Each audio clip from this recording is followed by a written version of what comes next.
Aujourd'hui, nous vous proposons une vidéo vraiment fascinante et un peu effrayante. Des découvertes inattendues et surprenantes aux incroyables hybrides d'animaux, nous avons dressé une liste des choses les plus horribles que les agriculteurs ont capturées ou découvertes dans leurs champs. Préparez-vous à être émerveillés par ces histoires étonnantes qui défient l'imagination. Numéro 1. Nous allons vous raconter une histoire qui a stupéfié un agriculteur du comté de Baker, en Floride. En 2015, Dwight Cruz a fait une découverte choquante dans sa ferme lorsqu'une de ses vaches a donné naissance à un veau à 2 têtes. Ce veau, qu'ils ont nommé Annabelle, est né avec 2 visages, 4 yeux, 2 oreilles, 2 bouches et 2 nez. En raison de sa condition particulière, Annabelle ne pouvait pas se coordonner correctement et ne pouvait pas se nourrir de sa mère. Le propriétaire de la ferme a donc décidé de la nourrir au biberon. Cette étrange caractéristique est due à une maladie congénitale rare appelée dicéphalie du parapagus, une forme de gémellité partielle dans laquelle l'embryon ne se divise pas correctement pendant la grossesse. Malheureusement, les animaux nés avec cette maladie ne survivent généralement pas longtemps et les vétérinaires ont prédit le même sort pour la pauvre Annabelle. Numéro 2. Simba, la chèvre aux longues oreilles. En juin 2022, dans une ferme de la ville méridionale de Karachi, au Pakistan, une chèvre extrêmement adorable a surpris son propriétaire en naissant avec des oreilles inhabituellement longues. Mohammad Nassan Nareo, l'heureux propriétaire de la chèvre, l'a nommé Simba et a affirmé qu'il avait battu tous les records précédents de longueur d'oreille avec une mesure impressionnante de 21 pouces. Simba est encore un bébé, donc ses oreilles peuvent grossir avec le temps. Mohammad a créé des protections spéciales pour les oreilles de Simba afin de prévenir l'infection et est convaincu que Simba battra le record du monde Guinness. Numéro 3. En 2021, un alpaga a donné naissance à un bébé assez étrange au Royaume-Uni, à tel point que, pendant un temps, même sa mère a été déconcertée par ce bébé maigre. Le bébé ne pesait que 13 livres à la naissance, et comme les alpagas ne lèchent pas leur bébé, le propriétaire de la ferme a dû le faire pour le bébé. La mère s'appelle Inca et le bébé s'appelle Archie. Il vient littéralement d'éclore, il le dessèche juste un peu parce qu'il y a un peu de vent. Le bébé semblait extrêmement faible et fragile, mais le fermier expliqua plus tard qu'il n'était pas inhabituel que les bébés alpagas, cria, soient si maigres. Une fois secs, ils deviennent moelleux et ne semblent pas aussi cassants. Cette vidéo a été largement diffusée sur Internet avec différentes affirmations selon lesquelles il s'agirait d'un bébé extraterrestre ou d'un cas de naissance très étrange, mais clarifions une fois pour toutes, c'est exactement à quoi ressemblent les bébés alpagas. Place. Numéro 4. Lé est un primate nocturne de Madagascar qui se distingue par son apparence et ses comportements uniques. Il a une fourrure épaisse et foncée, de grands yeux jaunes adaptés à la vision nocturne et de grandes oreilles mobiles qui lui permettent de détecter des sons infimes dans l'obscurité. Sa caractéristique la plus distinctive est un majeur long et fin, qu'il utilise pour taper sur l'écorce des arbres et localiser des cavités remplies de larves d'insectes par écholocation, une compétence plus courante chez les chauves-souris que chez les primates. Une fois qu'il trouve les larves, il ronge l'écorce avec ses incisives en croissance continue, puis utilise son doigt spécialisé pour les extraire. Outre les insectes, leur régime alimentaire comprend des fruits, du nectar et des champignons. Cette méthode unique de recherche de nourriture en fait un primate vraiment fascinant. Cependant, Lé est confronté à des menaces dues à la perte de son habitat et aux superstitions locales qui le considèrent comme un mauvais présage, ce qui rend sa protection et sa conservation cruciales. Numéro 5. Le narval, également connu sous le nom de « licorne des mers », est une créature fascinante qui vit dans les eaux froides de l'Arctique. Sa caractéristique la plus distinctive est sa longue défense en spirale, qui peut atteindre 3 mètres de long. Cette défense est en fait une canine allongée qui dépasse de la mâchoire supérieure des mâles, tandis que chez les femelles, elle reste souvent petite ou ne se développe pas. En plus de sa défense, le narval possède un corps robuste et grisâtre, adapté à la nage dans les eaux froides et profondes. On le trouve souvent en petits groupes près des calottes glaciaires, où il se nourrit principalement de poissons et de calmars. Bien qu'il s'agisse d'une espèce rare et peu étudiée, le narval est confronté à des menaces telles que la perte d'habitat et la pollution, soulignant l'importance de sa conservation et de sa protection dans les écosystèmes fragiles de l'Arctique. Numéro 6. Le tarsier des Philippines est une créature unique et énigmatique qui vit dans les jungles tropicales des Philippines. Ce petit primate, de la taille d'un écureuil, se distingue par ses grands yeux, qui sont proportionnellement les plus grands de tous les mammifères par rapport à sa taille corporelle. Ses yeux immenses lui confèrent une excellente vision nocturne, lui permettant de chasser la nuit les insectes, sa principale source de nourriture. En plus de ses yeux, le tarsier des Philippines possède des oreilles pointues et des membres postérieurs longs et effilés, lui conférant une capacité extraordinaire à sauter de branche en branche dans son habitat arboricole. Malgré son apparence adorable, le tarsier des Philippines est confronté à de sérieuses menaces dues à la déforestation et à la dégradation de son habitat naturel. La perte des forêts tropicales aux Philippines menace la survie de cette espèce classée vulnérable sur la liste rouge de l'UICN. La protection de leur habitat et la sensibilisation du public à l'importance de la conservation de ces zones sont essentielles pour assurer la survie à long terme du tarsier des Philippines et d'autres espèces endémiques des Philippines. Numéro 7. Le pangolin est un mammifère extraordinaire qui vit dans les régions tropicales d'Afrique et d'Asie. Cet animal est recouvert d'écailles protectrices constituées de kératine, lui donnant une apparence unique et une défense efficace contre les prédateurs. Lorsqu'il se sent menacé, le pangolin se met en boule, protégeant ainsi son corps vulnérable.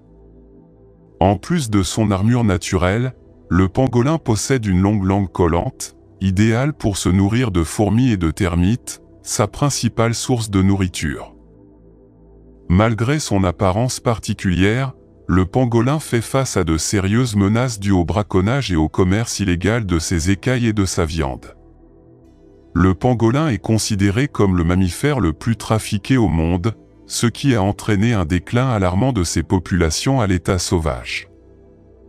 La protection et la conservation des habitats naturels du pangolin, ainsi que la lutte contre le braconnage et le trafic illégal, sont essentielles pour assurer la survie de cette espèce unique.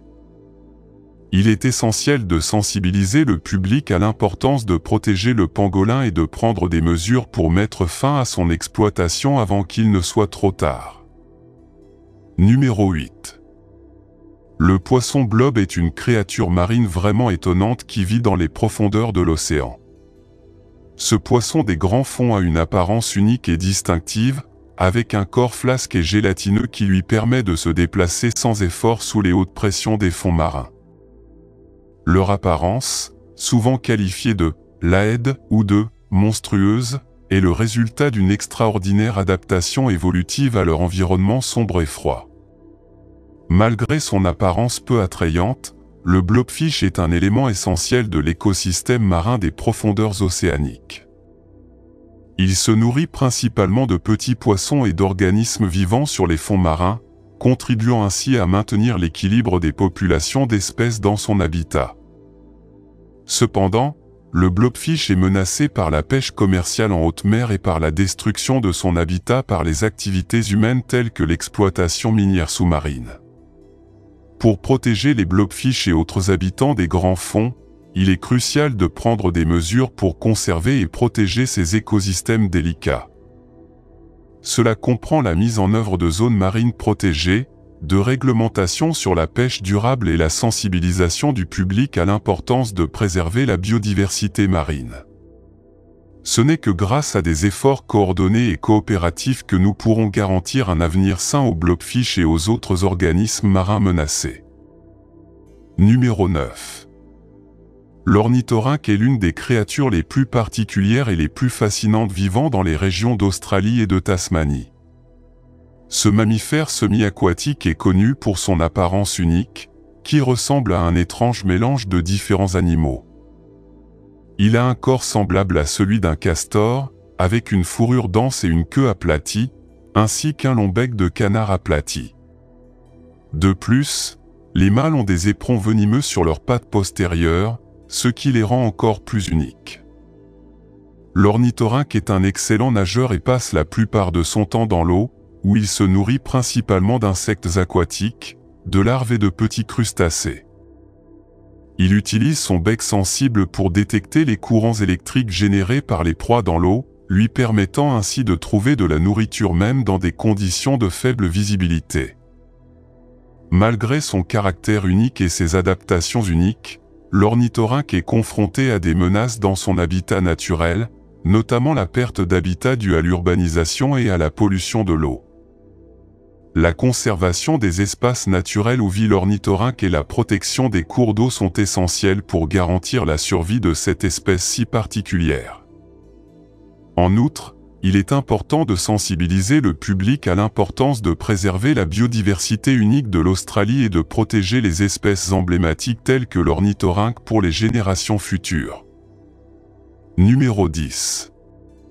L'okapi, proche parent de la girafe, est une créature étonnante qui vit dans les denses forêts tropicales du nord-est de la République démocratique du Congo.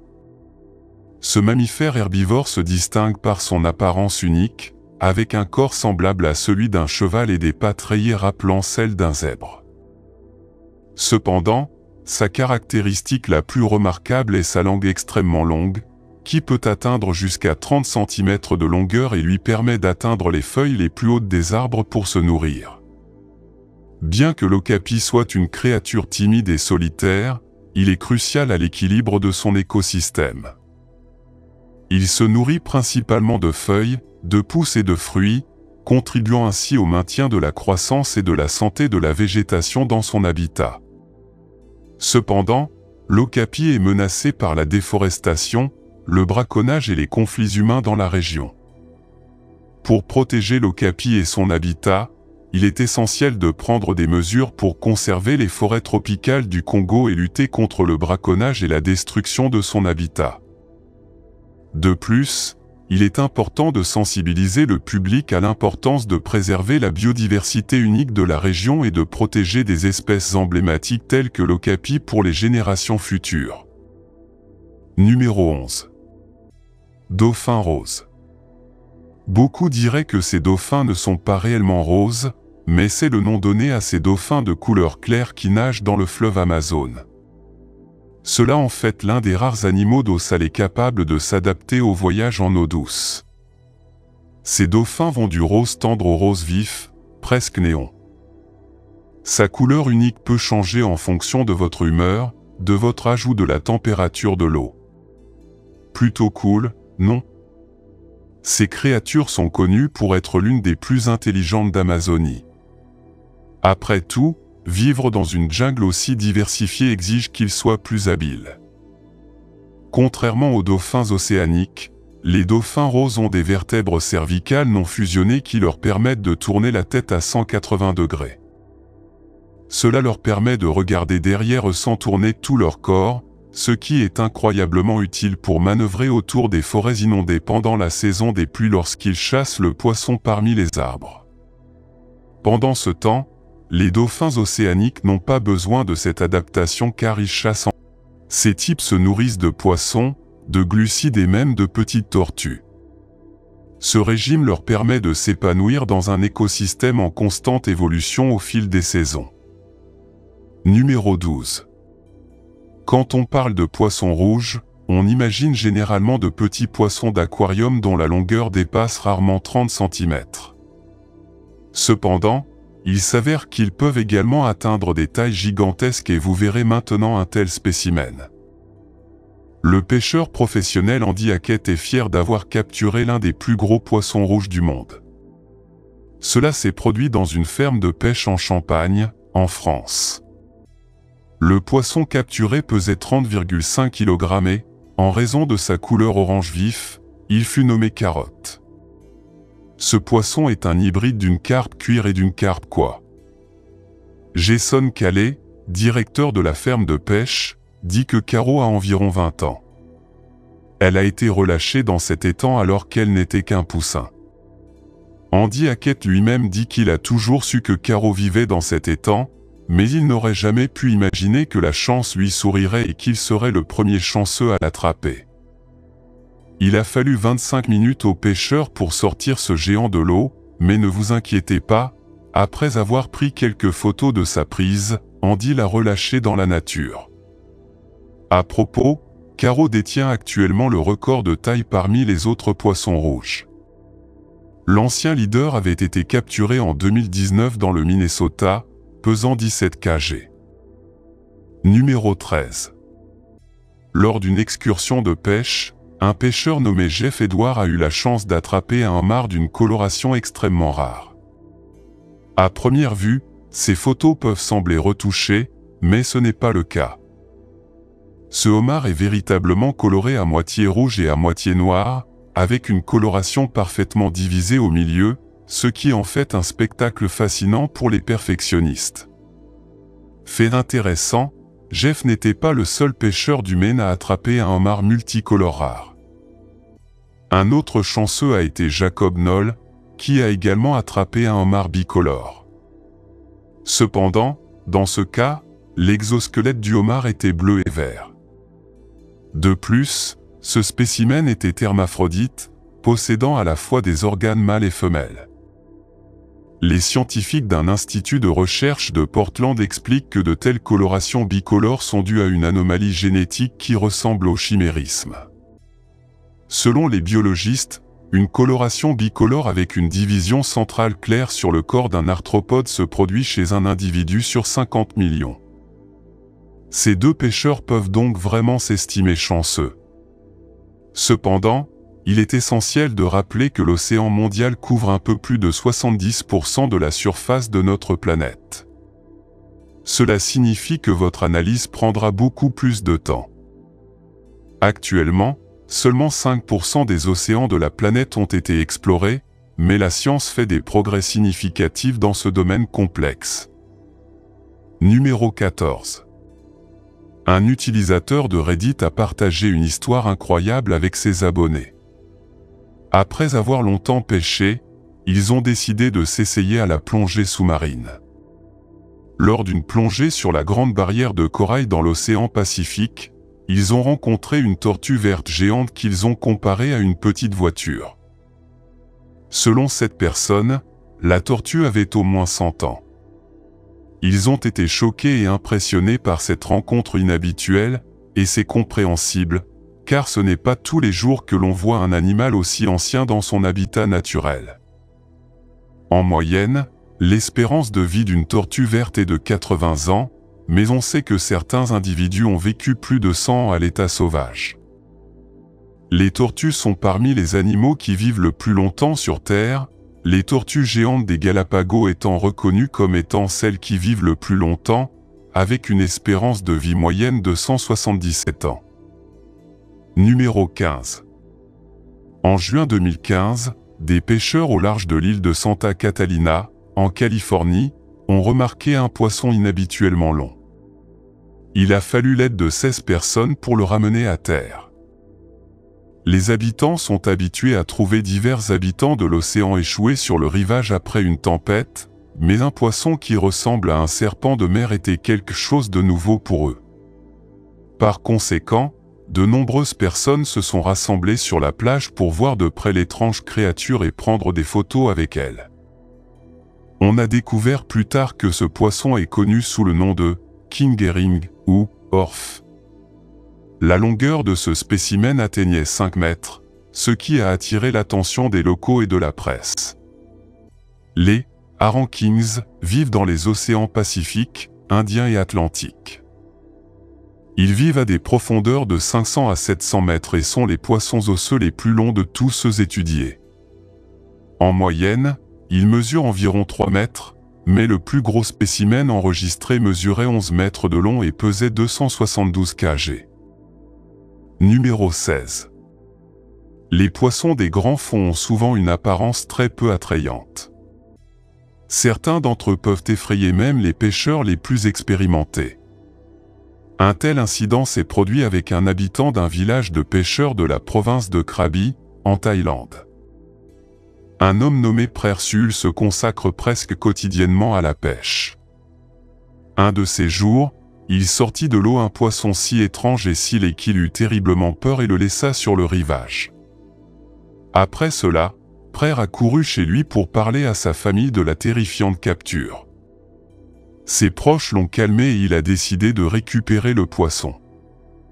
Lorsque Prère revint à terre, le poisson était déjà mort. À la maison, il l'a mesuré, le poisson mesurait 42 cm de long et pesait près de 3 kg.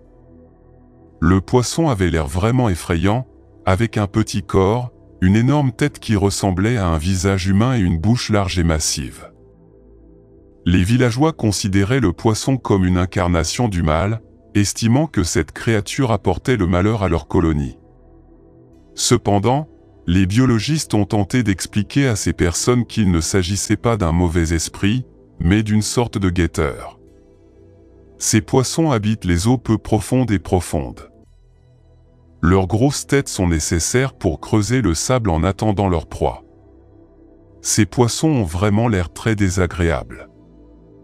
Numéro 17. Le mégalodon, salué comme le monarque des requins, détient le titre prestigieux d'être le plus grand requin à parcourir les océans et fait partie des poissons les plus colossaux de l'histoire enregistrée. Imaginez un monde où des requins de 15 mètres de long naviguent sur les mers. Être pêcheur à une telle époque redéfinirait certainement le métier. Le mégalodon était 3 fois plus nombreux que le plus grand requin blanc jamais enregistré, arborant une bouche ornée de dents de 18 pouces de long et acérées comme des rasoirs, ce qui lui a valu à juste titre son nom, qui se traduit littéralement par « dent géante ». Ce géant préhistorique possédait un formidable arsenal de 276 grandes dents et sa force de morsure reste inégalée par aucune créature ayant jamais peuplé notre planète. Prospérant il y a plus de 20 millions d'années, le mégalodon régnait en maître, semant la terreur dans les océans jusqu'à son extinction il y a 3,6 millions d'années, chassant principalement les baleines et les gros poissons. Sa taille colossale nécessitait une ration alimentaire importante. Imaginez la force et l'ampleur étonnante nécessaires à un prédateur pour traquer la baleine à bosse. La mâchoire du mégalodon mesurait à elle seule entre 9 et 11 pieds de large, suffisamment large pour avaler sans effort 2 adultes humains côte à côte en une seule bouchée. Sans aucun doute, cette créature monstrueuse est l'un des prédateurs les plus dominants qui ont régné sur notre planète. Numéro 18. Il existe 2 variétés différentes d'éléphants de mer, le nord et le sud, chacun présentant des différences notables. L'éléphant de mer du nord habite principalement les îles au large des côtes de la Californie et de la Basse-Californie, tandis que son homologue du sud prospère dans les eaux subantarctiques, près de la banquise antarctique, ce qui témoigne de sa préférence pour un environnement plus froid. Non seulement les éléphants de mer du Sud sont plus exigeants dans le choix de leur habitat, mais ils ont également une espérance de vie nettement plus longue que leurs parents du Nord.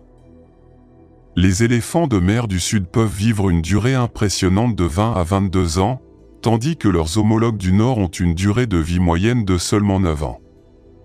Aujourd'hui, nous nous concentrons sur l'éléphant de mer du Sud, le plus grand de son espèce sur la planète. Les éléphants de mer mâles du Sud peuvent atteindre des longueurs étonnantes de plus de 20 pieds et transporter un poids stupéfiant de 8800 livres, une masse vraiment remarquable. Le surnom, éléphant, est dérivé de leur museau vague en forme de trompe. Pendant la saison des amours, ces créatures colossales se rassemblent en grand nombre. C'est un spectacle où les éléphants de mer mâles se livrent à des parades vigoureuses pour gagner la faveur des femelles. Pour eux, la saison des amours est une compétition féroce, où la taille et le volume déterminent le partenaire le plus désirable. Les combats entre ces mâles colossaux peuvent devenir assez violents. Au XIXe siècle, l'éléphant de mer était menacé d'extinction à cause de la chasse, tombant à moins de 100 individus. Étonnamment, L'espèce s'est rétablie et sa population s'élève désormais à environ 100 000 individus. Ce regain d'intérêt est dû à l'énorme libido de ces magnifiques mammifères, qui se livrent avec ferveur à des rituels combatifs pour assurer leur rôle dans la perpétuation de leur espèce.